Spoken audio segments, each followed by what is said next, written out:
Boa noite a todos, né? Hoje estamos tendo mais um Journal Club da Bens, hoje encabeçado pelo Departamento de Parafilias, né? E a gente vai falar hoje, é, vão ser faladas sobre as especificidades das linhagens e abordagens psicoterápicas na atuação em pacientes parafílicos. Eu quero convidar aqui o nosso moderador, que vai apresentar os demais participantes. Henrique Luz, ele é psiquiatra, mestre em psicologia pela Universidade Federal do Ceará, preceptor da residência médica em psiquiatria do Hospital de Saúde Mental, professor Frota Pinto, coordenador do atendimento ambulatorial em sexualidade humana, membro do departamento de parafilias da ABENS. Henrique, a palavra é sua para apresentar os nossos outros demais participantes. Fiquem à vontade, estamos aqui e uma boa apresentação para vocês. Boa noite, muito obrigado, Dimas. Agradeço também à Abens pela oportunidade de estar moderando mais um Journal Club, que hoje tem o tema já citado pelo Dimas, e hoje teremos como apresentadora a Kátia Muti, como debatedora a Louise Bremberg. Kátia Muti é psicóloga, psicoterapeuta, especialista em sexualidade humana pelo Instituto de Psiquiatria da Universidade de São Paulo, supervisora clínica de atendimentos em disfunções sexuais, masculinas, femininas e transtornos de preferência sexual do Programa de Estudos e Pesquisas em Sexualidade Humana, PROSEX. Louise Bremberger é psiquiatra, colaboradora do PROSEX, tem pós-graduação em psicopatologia fenomenológica pela Faculdade de Ciências Médicas da Santa Casa de São Paulo, é membro do Departamento de Parafilias da ABENS. Primeiramente, vou passar a palavra para a Louise fazer um preâmbulo sobre o tema. Em seguida, a Kátia Multi vai fazer a apresentação de tópicos relevantes do artigo. Em continuidade, a Louise vai trazer debates a respeito do tema discutido. E, ao fim, eu vou abrir espaço para perguntas que vocês que estão nos assistindo podem elaborar e que já podem ir anotando no chat. Então, a palavra está com vocês, Luiz e Kátia. Desde já, muito obrigado pela participação. Muito obrigada pela apresentação, Henrique. Agradeço mais uma vez a oportunidade aqui diante da ABENS e o apoio do Departamento de Parafilias da ABENS. Agradeço também a presença da Kátia aqui conosco, nossa convidada. Eu acho que é um espaço muito afetivo também, esse que nós estamos hoje.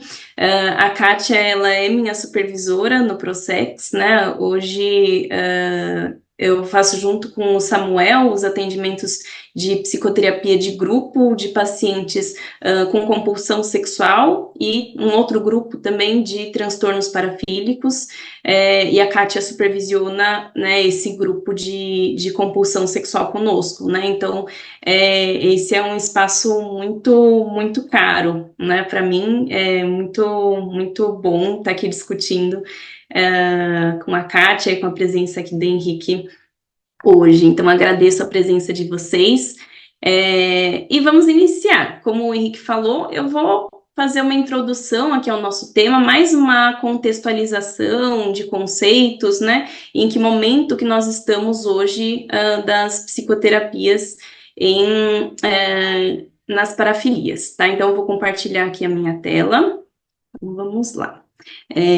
Então, vamos falar sobre as especificidades das linhas e abordagens psicoterápicas na atuação com pacientes parafílicos, tá? O foco são os pacientes parafílicos. Então, para trazer um pouquinho para vocês, né, quem não acompanha, ou quem é a primeira vez que está ouvindo falar, é importante a gente contextualizar um pouco as parafilias, né? Então, as parafilias, elas são caracterizadas por qualquer interesse sexual intenso e persistente, que não aquele voltado para uma estimulação genital, para carícias preliminares, que é o que a gente caracteriza aí como um interesse sexual, né, convencional, tá bom? E aí a gente está falando, né, de parceiros humanos que consentem, que são capazes de consentir, que apresentam maturidade física, tá?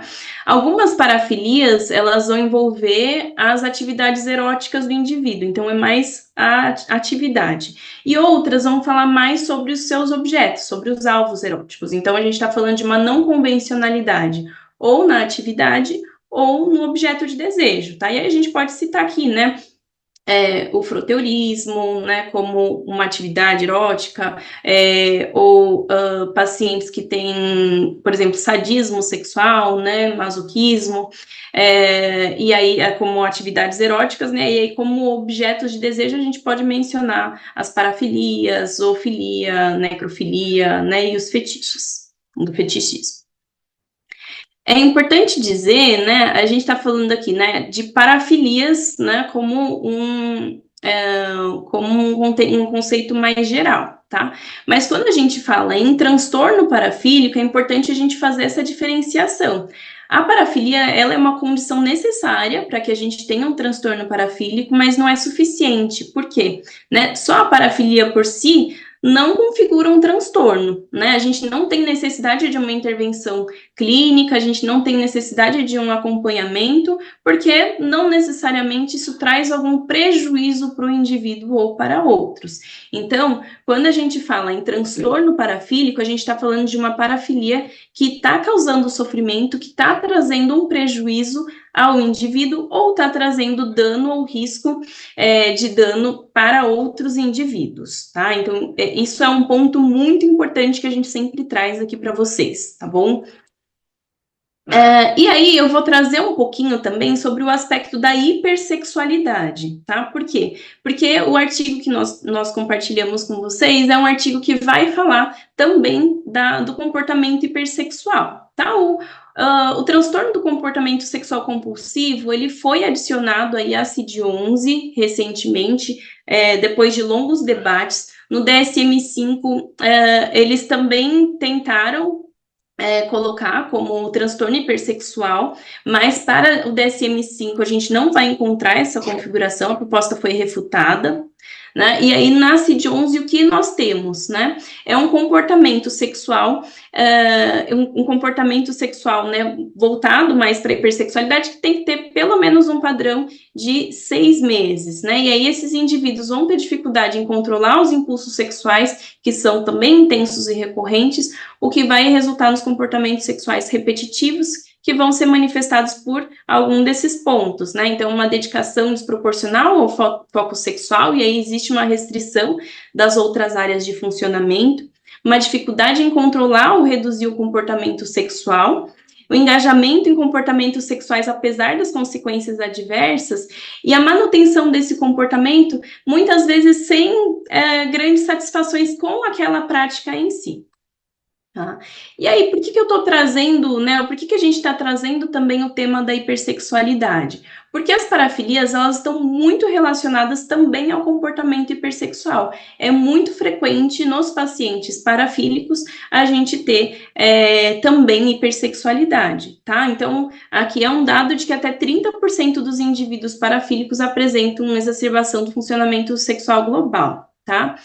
A experiência hipersexual, seja ela normofílica ou parafílica, ela vai tomar proporções desmedidas na vida do indivíduo, né? Então, muitas vezes, no paciente parafílico, a gente observa uma parcialização, né? Então, ele se direciona para aquele objeto de desejo, para aquela atividade sexual não convencional, e aquilo vai tomando toda a vida dele, né? E a gente não consegue encontrar outras coisas que não esse exercício sexual, esse objeto sexual não convencional, tá? Então, vai tomar uma proporção muito grande que vai causar uma restrição também do campo vivencial desse paciente, tá? E aí, algo que tem em comum, tanto em pacientes com comportamento hipersexual e os pacientes parafílicos, é uma dificuldade no aprofundamento das relações interpessoais, tá? Então, isso a gente também observa em ambas situações, tá? Então, para a gente falar um pouquinho também sobre como que se dá aí a psicoterapia, só para trazer para vocês um panorama geral, a gente tem uma literatura extremamente escassa, tá? Onde grande parte dos estudos, eles vão abordar principalmente ofensores sexuais, tudo bem? Então, é difícil a gente ver uma população que seja uma população não clínica, ou mesmo uma população que está em acompanhamento sem ser ofensor sexual, que no caso é o nosso contexto lá no Prosex, tá bom? Melhores resultados, então, se observa quando a psicoterapia está aliada ao tratamento farmacológico, e a maior parte desses estudos que a gente tem, eles vão envolver abordagens cognitivo-comportamentais. Tá? Então, essa é a pincelada geral que eu queria ofertar para vocês. E agora eu vou passar a palavra para a Kátia, para que ela possa trazer aí o artigo e compartilhar as percepções dela, tá bom? Então, muito obrigada. Boa noite a todos. Eu agradeço imensamente esse convite da Bens, através dos seus membros do grupo de parafilias, e eu espero contribuir com esse artigo na nossa discussão sobre esse comportamento hipersexual parafilias, e que a gente possa hoje trocar alguma prática clínica em relação a essas duas condições bem importantes. Eu vou compartilhar com vocês. Esse é o artigo, então, que eu trouxe para vocês, que é um artigo da psicoterapia cognitivo-comportamental administrada pela internet. Então, é uma modalidade interessante, porque é bem nova, né? Como a Luísa disse, é muito escasso o que a gente tem sobre psicoterapias e esses transtornos. Então, esse é um estudo piloto bem interessante, que tentou entender e tratar a desordem hipersexual, o comportamento compulsivo, em sujeitos com ou sem parafilias ou transtorno parafílicos. Esse artigo, a pesquisa dele começou desde 2010, e houve o recrutamento dos sujeitos em 2016 a 2017, e o artigo foi publicado em 2020. É um estudo piloto, onde há o desenvolvimento da avaliação dessas intervenções da terapia cognitivo-comportamental no comportamento hipersexual, dando foco a isso, baseado nos critérios do DSM-5. Essa amostra de homens avaliados com esse tipo de comportamento, com ou sem parafilia ou distúrbios parafílicos. Foi feito no Hospital Universitário em Estocolmo, na Suécia, num centro chamado ANOVA. Esse centro é um centro de pesquisa, avaliação e tratamento de medicina sexual, andrologia e medicina trans. O objetivo desse artigo foi investigar a eficácia desse tipo de tratamento administrado pela internet para sujeitos com comportamento compulsivo. E os efeitos desse tratamento, nesse comportamento, nos sintomas parafílicos, quando houver sintomas parafílicos associados, e o bem-estar psiquiátrico. Também a adesão ao tratamento, a satisfação dos pacientes com o tratamento, e investigar a concorrência do comportamento compulsivo e parafilias e transtorno parafílico, que é o objetivo da nossa conversa também hoje aqui. Eles aplicaram 22 questionários estruturados, avaliaram desde a sociodemografia, como a hipersexualidade, os interesses parafílicos presentes, a história de compra de serviços sexuais, exploração de crianças quando houver, uso de material online de exposição sexual infantil, álcool, drogas e o estado psiquiátrico geral. Como critérios de inclusão, os sujeitos tinham que ser maiores de 18 anos, eles tinham que dominar a língua sueca, ter acesso, claro, a um computador ou algum dispositivo que pudesse acessar a internet, preencher critérios para transtorno hipersexual, com ou sem parafilia ou transtorno parafílico, e aceitar participar dessa modalidade de psicoterapia, então, online, pela internet. Como critérios de exclusão, eram considerados os pacientes ou sujeitos de alto risco de cometer abuso sexual infantil, os que tinham diagnóstico de pedofilia com fácil acesso a crianças, então, pessoas que trabalhavam em escolas infantis ou em ginásios de esportivos, então, treinadores de crianças, algumas coisas assim, aqueles que tinham depressão grave, ansiedade ou outras condições psiquiátricas contraindicativas, e que também tivessem feito ou estivessem fazendo uma psicoterapia de forma contínua. A amostra inicial era de 83 sujeitos, sendo 79 homens e 4 mulheres. Vejo que o número de mulheres para o número de homens é bem diferente. o que corrobora vários estudos e a nossa própria prática clínica, onde é muito difícil aparecer mulheres com compulsão sexual.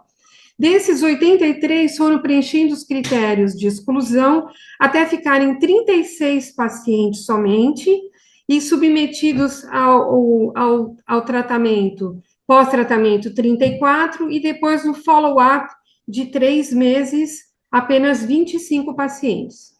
Eles usaram instrumentos de avaliação, como algumas escalas de compulsão sexual, a Hypersexual Behavior Inventory, que eram 19 afirmações sobre sexualidade, a Hypersexual Disorder Current Assessment Scale, a Sexual Compulsivity Scale, que já está validada no Brasil pela professora Carmita Ábido, professor Scanavino e equipe lá do HC. Então, a gente pode usar essa escala já aqui no Brasil. Medidas de autoavaliação da gravidade para transtornos parafílicos, que foi feita pelo pessoal do ANOVA. The Montgomery Asperger Depression Rating Scales, o MARS. The Clinical Outcomes and Routine Evaluation, o CORON, conhecido também. The Client Satisfaction Questionário, questionário de satisfação do tratamento. O tratamento era o seguinte: cada terapeuta ficava com um paciente. Então, o paciente tinha acesso a somente um terapeuta durante todo o tratamento. Esse terapeuta era uma pessoa treinada em terapia cognitivo-comportamental e especialista em medicina sexual. Cada terapeuta podia ficar com quatro pacientes, 4 sujeitos.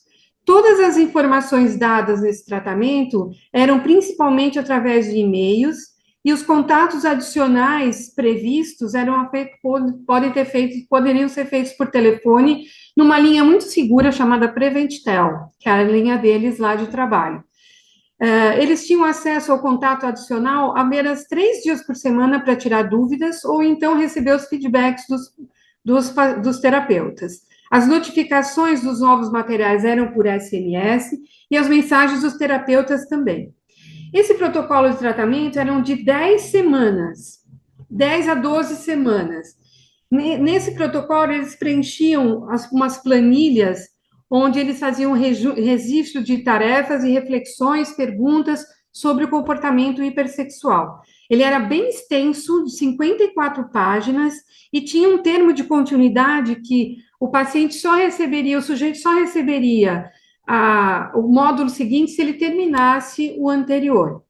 Para esses módulos, eles criaram alguns critérios determinados segundo o DSM-5, num padrão de comportamento, como a Luísa comentou, de ser no mínimo 6 meses, acontecendo alguns tipos de comportamentos sexuais, impulsos, fantasias, desejos, controle desses comportamentos, até um item B, que era saber se havia um sofrimento pessoal que prejudicava as outras áreas da vida do sujeito, e se essas fantasias elas não eram devido ao efeito fisiológico direto de alguma substância exógena, droga, de abuso ou medicamento.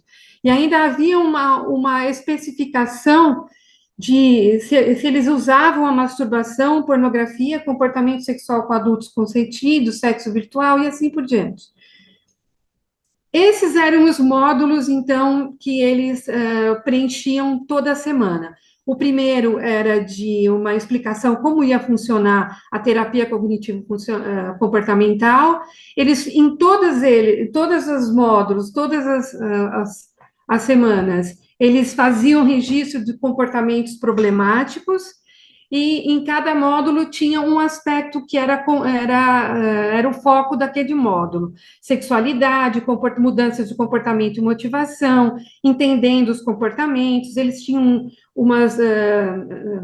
treinos de mindfulness também. Eles tinham acesso a uns cartões de risco, os risk cards, que eles listavam situações possíveis que eles poderiam se engajar em comportamentos compulsivos ou parafilias. Valores e intimidade, vocês podem ver que na coluna do meio nós temos aqueles critérios de A1 até A5, parte B, parafilias, A. Então, todos aqueles registros de comportamentos problemáticos, segundo o DSM-5, eles faziam esses registros toda semana também. Além de eles construírem metas, formulação de metas, trabalhar com cognições e emoções negativas, habilidades de comunicação e a manutenção de todo esse ganho, de todo esse protocolo. Como resultado, 36% dos inscritos no programa de estudo completaram todos os 10 módulos. 67%, em média, completaram todo o protocolo de tratamento. Metade da amostra completou pelo menos 7 módulos. 2 participantes não concluíram nenhum dos módulos de tratamento e houve uma correlação satisfatória com o tratamento que foi de 25%, 25 pacientes, em média, constataram o tratamento muito bom. 12% avaliaram como justo, 33% como bom e 55% como excelente. 88% expressaram alto nível de satisfação com o tratamento e houve uma forte correlação entre os instrumentos de medição dos comportamentos de compulsão. 34 participantes submeteram as medições pós-tratamento, 44 cumpriram os critérios de uma mudança que foi clinicamente significativa. Houve uma probabilidade de relatar o mesmo ou um aumento do número de especificadores para comportamento sexual que diminuiu após o tratamento. E os sintomas de compulsividade sexual também, que foram medidos pela escala de comportamento sexual, também foram significativas durante o período de estudo. Houve uma melhora também no nível de sintomas depressivos durante o tratamento e pós-tratamento. E o Corion teve reduções significativas no pós-tratamento. Na avaliação clínica de acompanhamento, dos 72%, no N de 26, 73% deles melhorou, 23% permaneceu no estado inalterado e 4% relataram piora. Houve uma forte correlação entre as 3 categorias de níveis de avaliação clínica e responsividade ao tratamento, conforme medido por aquele instrumento, que foi um instrumento de avaliação do comportamento hipersexual. Na triagem, 69%, pelo menos, constatou ou relatou uma parafilia, e 60% 2 ou mais parafilias. Nas entrevistas de avaliação, 25% dos participantes preencheram todos os critérios, para todos os critérios para o comportamento hipersexual. Como parafilias encontradas, nós temos o voyeurismo, o exibicionismo, a hebefilia, transtorno exibicionista, transtorno pedofílico, voyeurismo e frotteirismo juntos. Houve uma correlação significativa entre o consumo ao longo da vida de materiais de exploração sexual infantil e distúrbio pedofílico verificado. Como discussão, o artigo apresenta que a terapia cognitivo-comportamental administrada pela internet, mais o suporte terapêutico das 10 módulos e a conversa com os terapeutas, houve uma diminuição significativa do comportamento compulsivo. E essas melhoras foram mantidas após 3 meses do término do tratamento. E houve também uma dose-resposta, porque quem mais avançou foi realmente quem teve mais melhoras. Houve uma alta adesão e satisfação no tratamento, mas discute-se que a amostra realmente foi pequena, 36 pacientes apenas. Do N de 83, 36 pacientes. E haviam mecanismos psicopatológicos também subjacentes a comportamento hipersexual que são pouco compreendidos ainda. A população desse tipo de comportamento hipersexual também mostrou muita heterogeneidade em relação aos substratos subjacentes que são manifestados nos comportamentos hipersexuais.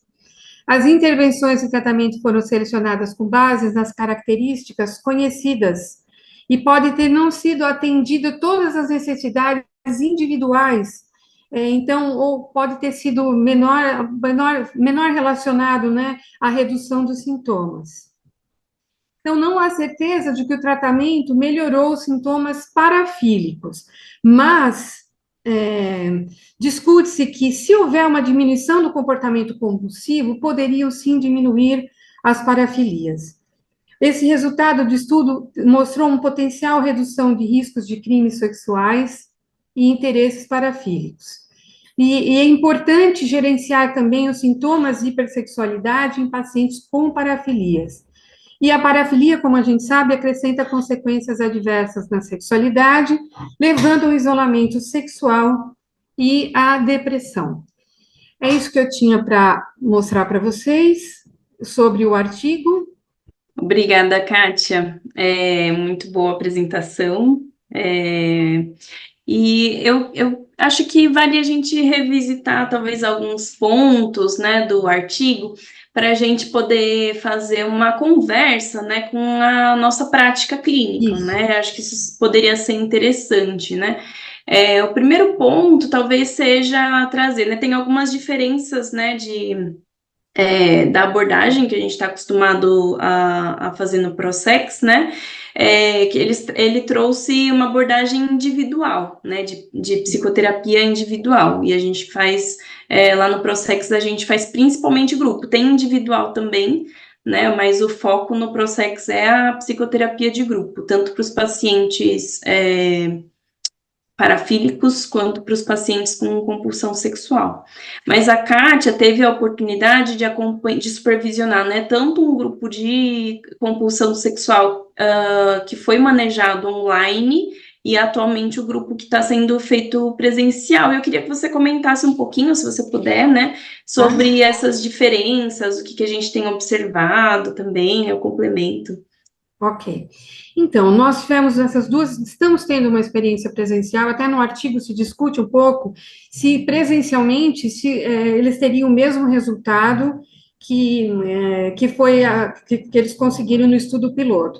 Nosso trabalho lá no Prosex foi um desafio imenso trabalhar com compulsão sexual através da internet. O nosso N foi muito pequeno também.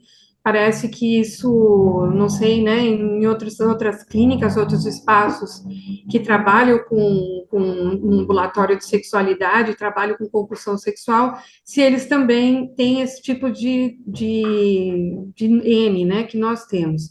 E foi muito difícil o trabalho pela internet, eu imagino que eles também devem ter tido dificuldades em relação a isso, porque nós tínhamos que programar alguns temas, e esses temas eles eram trabalhados a cada sessão. Então, todas as sessões, a gente já tinha temas pré-estabelecidos, segundo toda a questão das dificuldades do comportamento sexual.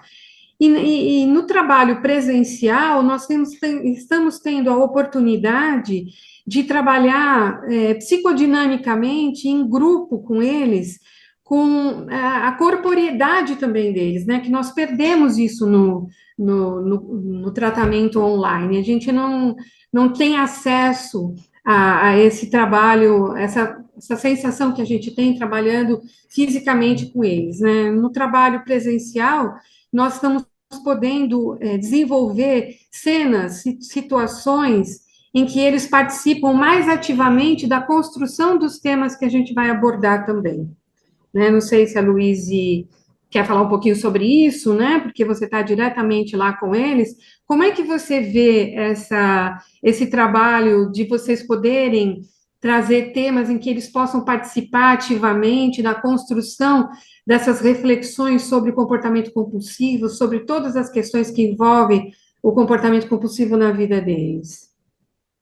Eu observo um bom engajamento, né, tanto no grupo de compulsão quanto no grupo de transtornos parafílicos, né. A gente tem alguns pacientes, em ambos grupos, a gente tem pacientes que já participaram do grupo online, agora estão no presencial.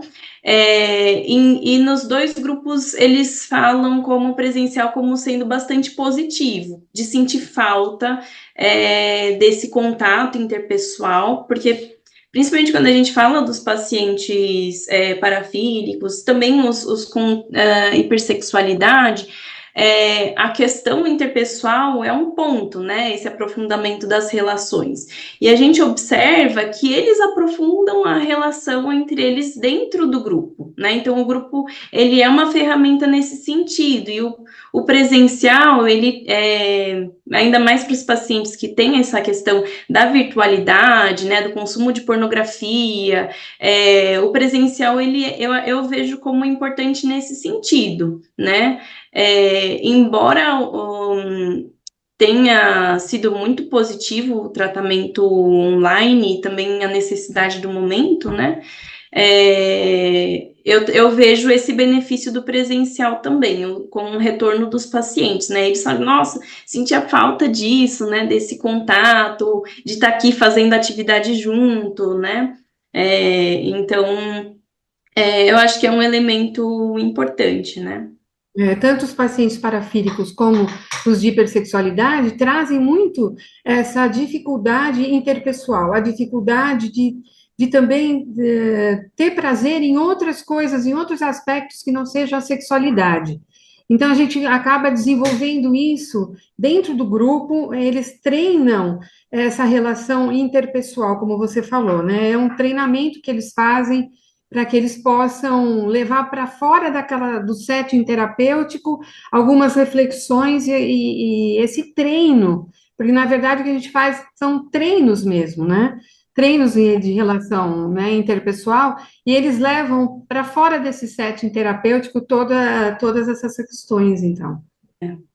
Eu acho importante também comentar um pouquinho que o artigo, ele traz muito a questão também das outras condições psiquiátricas, né? Ele até traz como um critério de exclusão, né? Se os pacientes estão com algo mais grave ali aparecendo, né? E eu acho que esse é um ponto importante, né? A gente identifica que os pacientes com compulsão sexual e também os pacientes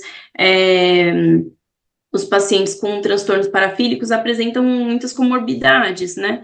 E é importante a gente fazer uma avaliação inicial antes de inseri-los nos grupos, né? Justamente para a gente poder entender até que ponto aquilo pode trazer algum prejuízo ou atrapalhar ele no projeto terapêutico, né? Uhum. Essa é uma condição de escolha, né? Muitas vezes a gente tem que escolher, né, naquele momento, qual é o tratamento melhor para aquele paciente. Se ele está muito deprimido com a depressão grave, ele não vai ter espaço para tratar a sexualidade. Então, a gente tem que dar um foco de preferência para que ele trate essa questão de depressão muito grave, porque senão ele não consegue aproveitar todos os temas, ele não consegue se colocar nas situações em que a gente propõe de tarefas no grupo também, né? Então, acho que a gente tem que ter um cuidado aí, né, na triagem, quando a gente tria esse paciente, principalmente quando a gente está no ambulatório de estudo, de pesquisa em sexualidade, a gente tem que tomar esse cuidado de oferecer para o paciente aquilo que ele precisa naquele momento de melhora, aquilo que vai fazer com que ele possa desempenhar outras funções na vida dele também, inclusive a função sexual. Legal, Kátia.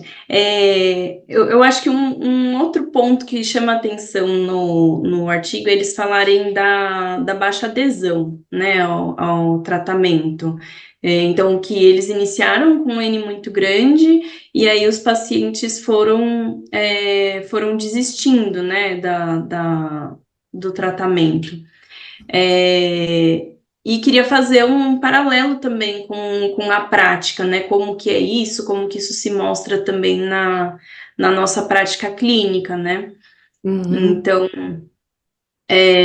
logo no início, né, a gente chama muitos pacientes para participar, para fazerem a entrevista antes de serem inseridos no grupo, né, e o que a gente observa é justamente isso, né, uma dificuldade de adesão à proposta indicada, né. Uhum. No artigo, eles começaram com N de 83. Um outro caso interessante é o número de mulheres que foram inicialmente triadas, mas que logo saíram, segundo os critérios de exclusão, logo saíram da amostra. Isso, como a gente também vê isso na prática clínica. No primeiro grupo, no tratamento online, não tinha uma mulher.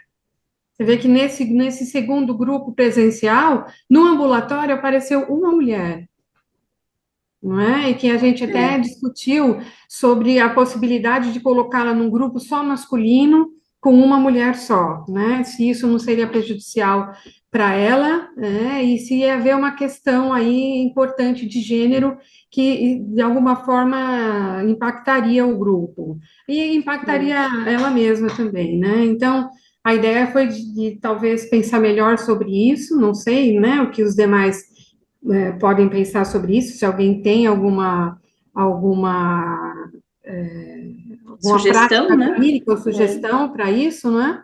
Já que nós estamos aqui, né, conversando sobre isso, mas a gente tem esse cuidado de não colocar pelo menos uma mulher só num grupo de homens, né? Então, isso também é uma questão na literatura, né? Por que será que a gente tem muito mais homens do que mulheres com comportamento sexual compulsivo, né?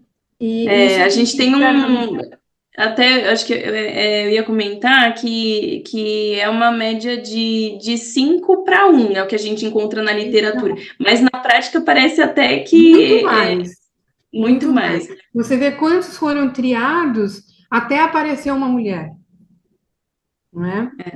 Então, assim, na prática, talvez muito mais, né? É. E quando eu li esse artigo, achei muito interessante a forma como eles separaram os módulos também, né? Eles separaram os módulos de uma forma super interessante e eles trabalharam muitas questões relacionais, as questões essa questão do risk card também achei bem interessante, esse cartão de comportamento de risco, em que eles avaliavam, eles listavam os comportamentos de risco, e quando eles iam, de alguma forma, se envolver, eles consultavam aquele cartão de risco para eles, para saberem se eles poderiam se envolver ou não naquele tipo de atividade, né? Achei bem interessante isso. E eles trabalharam muitas questões interpessoais, trabalharam o sexo consensual também, né? Acho que isso uma coisa muito importante. Técnicas de gerenciamento de impulso também eles trabalharam nesses módulos. Respostas alternativas ao comportamento compulsivo. Então, acho que foi bem interessante, porque eles trabalharam com tarefas, né? Com mudança de pensamento, a recognição de pensamentos intrusivos, pensamentos. De pensamentos sobre comportamento sexual impulsivo. Então, achei muito interessante como eles separaram os módulos. Trabalharam com valores também, com intimidade. Achei muito interessante essa proposta, né? É uma proposta que a gente pode, não digo replicar, mas refletir sobre alguns temas que eles trouxeram para que a gente possa aplicar na nossa prática clínica quando trabalha com pacientes com ou sem parafilia ou transtorno parafílico e com compulsividade sexual. Com certeza, são pontos que realmente a gente tem. Eu vi que o Samuel entrou, ele pode até complementar também. São pontos que a gente trabalha, né, na psicoterapia de grupo, né? Tanto o treinamento das habilidades sociais, falar desses espaços saudáveis, de aprofundamento das relações, né? Não só das relações sexuais, né? Mas das relações deles com o outro como um todo, né? Um outro aspecto legal que você falou do Risk Card, né? É que um dos objetivos das propostas, né, que a gente trabalha bastante com eles, é justamente da gente conseguir esse distanciamento, né? Ou um tempo, né?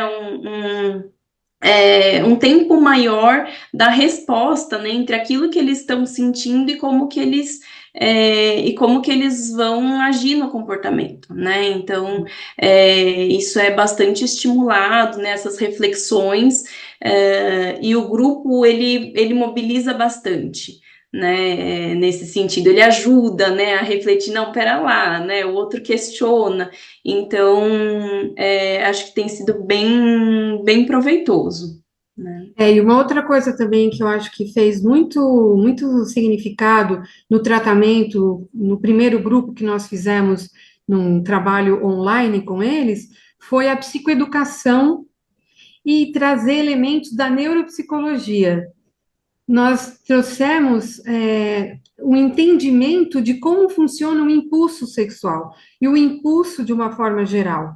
Então, foi mostrado para eles neuropsicologicamente, neurofisiologicamente, todas as características do impulso, que parte do cérebro que funcionava para que eles tivessem esse tipo de comportamento, e foi muito interessante eles entrarem em contato com isso, porque eu acho que eles começaram a perceber mais essas questões desses comportamentos quando eles iniciam, quando esse impulso se inicia. Então, foi muito interessante essa parte de psicoeducação também. Eu acho que faz parte do tratamento, assim, de uma forma imprescindível. É muito legal. E quando a gente fala também da hipersexualidade nos pacientes parafílicos, né? E também nos pacientes nesses que são mais poliimpulsivos, né? E tudo, quando a gente consegue, né, diminuir esses sintomas, como o artigo traz, né? A gente abre um espaço, né? Um espaço que vai ser cuidado, que vai ser arejado, né? Que vai ser um espaço produtivo, direcionado para aprofundamentos em outras esferas da vida, né? Uhum.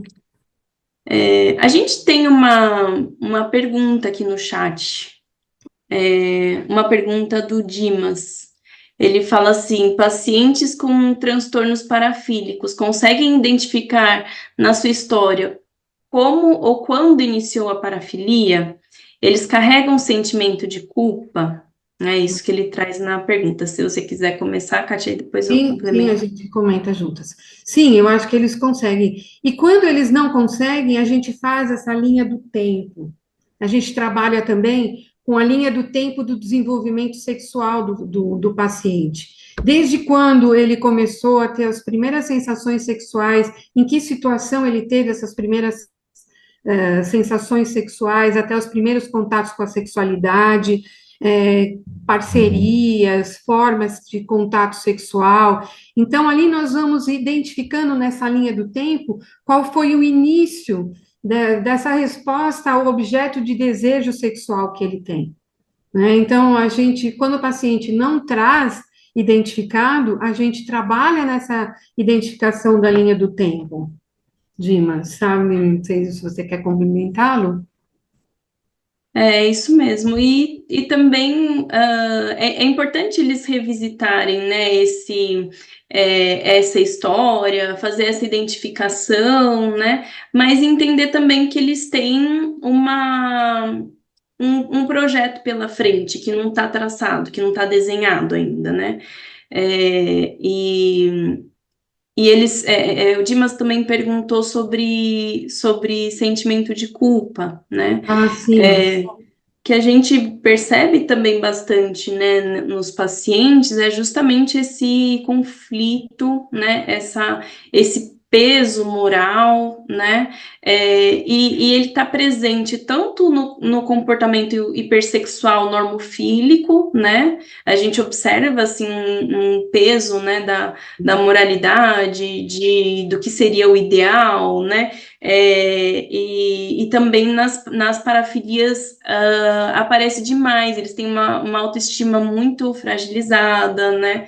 Eles têm uma crença sobre si mesmos, né? Muitas vezes de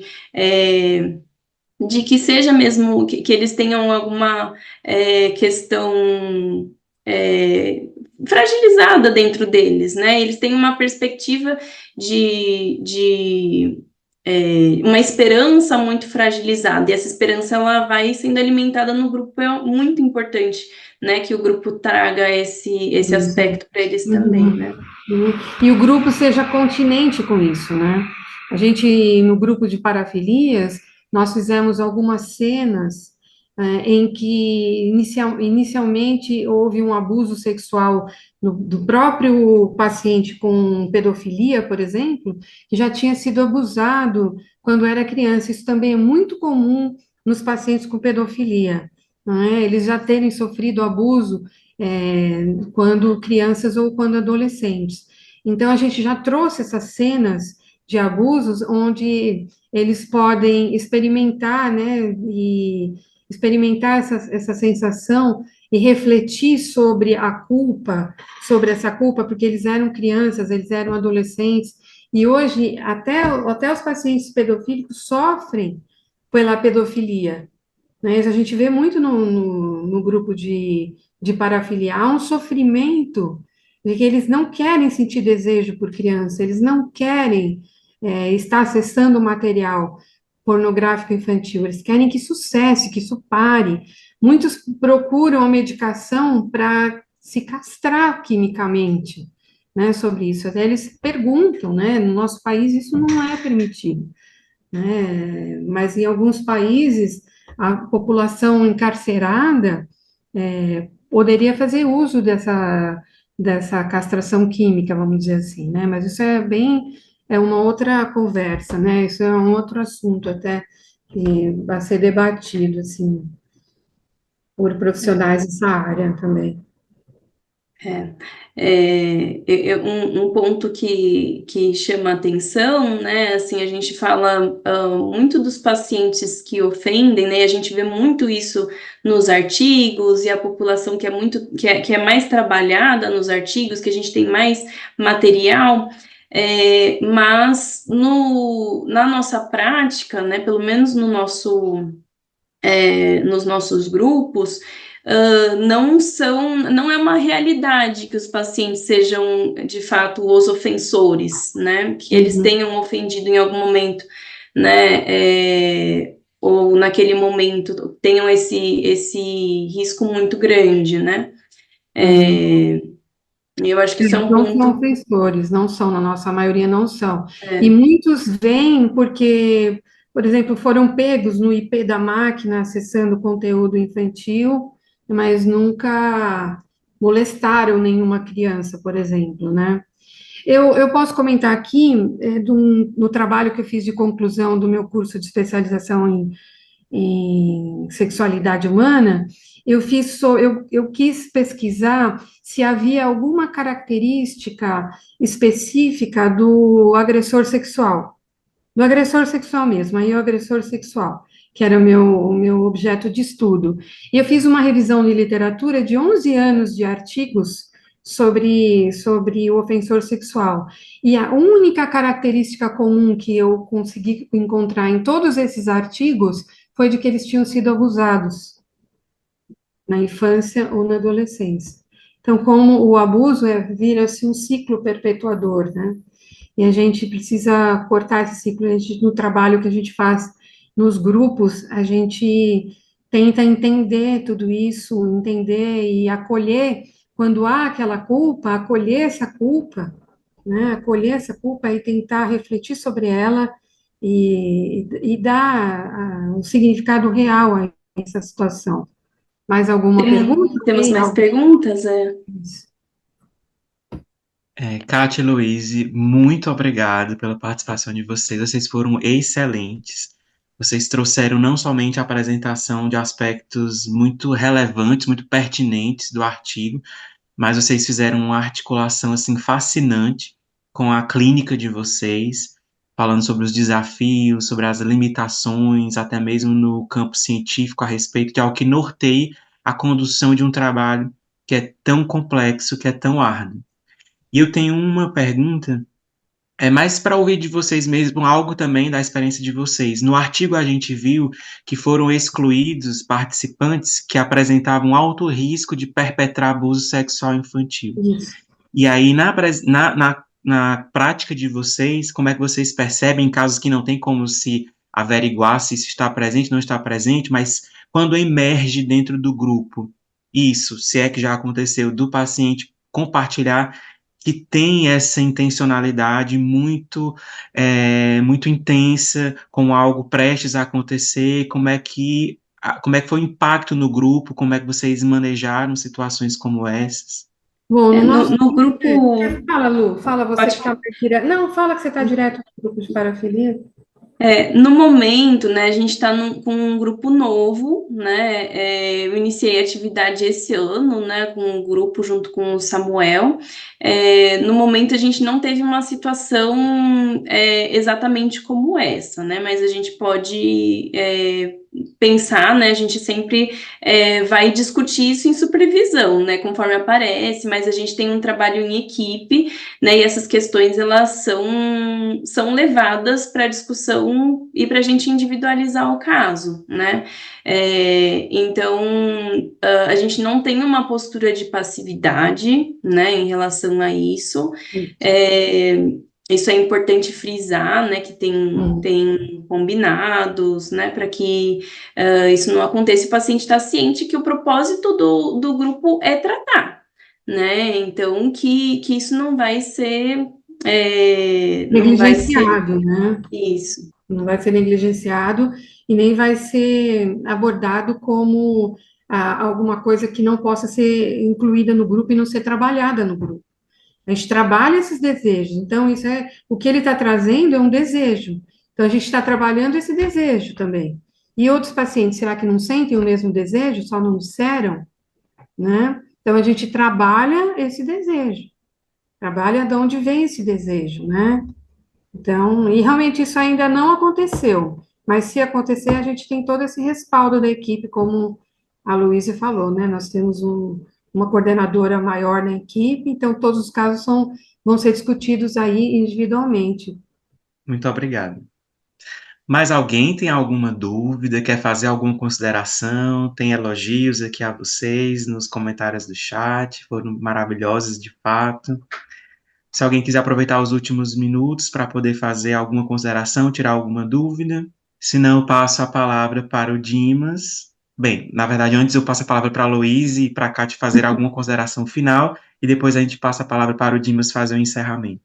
Queria principalmente agradecer, né, a presença de vocês e dizer que é uma construção, né, a conduta, a elaboração dos projetos terapêuticos, né, psicoterapêuticos dentro das parafilias, então está em construção e é um campo aberto para a gente discutir, que é o que a gente propôs hoje, né, trazer esse alinhamento do artigo com a prática. Então, espero que vocês tenham apreciado. Eu apreciei muito a presença da Kátia e a apresentação do Henrique. Obrigada. Gente, eu já agradeço demais também a participação de vocês, agradeço os elogios à nossa equipe, nós trabalhamos arduamente aí, tentando promover ciência dentro da nossa atividade, né, psicoterápica, que tem tão poucos trabalhos nesse sentido, então nós trabalhamos com a perspectiva de sempre criar novas soluções para psicoterapicamente a gente poder tratar esses pacientes com parafilias e com comportamento compulsivo. Muito obrigado mais uma vez. Agradeço também pela oportunidade de estar aqui participando com vocês. E passo a palavra para você, Dimas. Bem, pessoal, mais uma vez, né, agradecendo demais aí a Henrique, Luiz e Kátia, né, não só pela apresentação, mas pelas colocações excelentes, né, eu fico muito feliz de poder participar, isso me enriquece,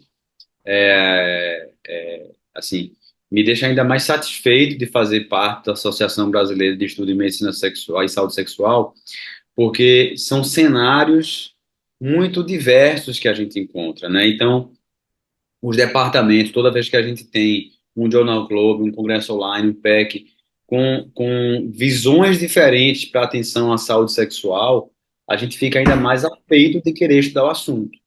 E quando a gente lida com esse tipo de cenário, por exemplo, eu sou urologista aqui em Recife, né? Então, a abordagem o perfil de paciente que eu tenho acesso, que eu vejo, ele é bem diverso do que vocês têm falado, né? Então, assim, começar a se deparar e começar a levantar um pouco, né? Abrir mais a ampliar esse radar de atenção à saúde sexual e, eventualmente, detectar nos meus pacientes transtornos que podem estar chegando e eu que não estou prestando atenção, e saber referenciar, e saber ter uma atenção à saúde mental desses pacientes, a centros, a abordagens psicoterápicas, abordagem de grupo, isso amplia demais os horizontes, nem mais uma vez mostra a riqueza da nossa associação.